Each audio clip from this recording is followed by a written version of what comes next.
How to fix ThinkPhone 25 won't send text messages. So let's start the video. First of all, restart your device. For restart your device, press and hold volume up button and power button at the same time. And then click on restart. After restart your device, then open settings and scroll down and click on apps. And then click on see all apps and scroll down and click on messages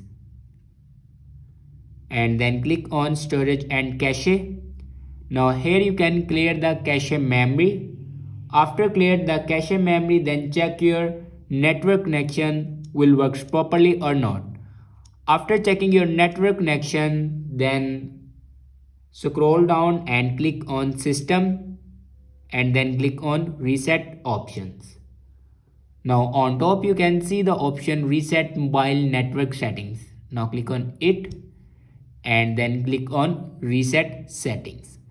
After reset the network settings, then go back and click on system and updates, and here you can check your latest version will be updated or not. If it doesn't update to latest version, then update it to latest version.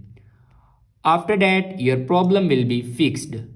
I hope this video is helpful for you. Thanks for watching.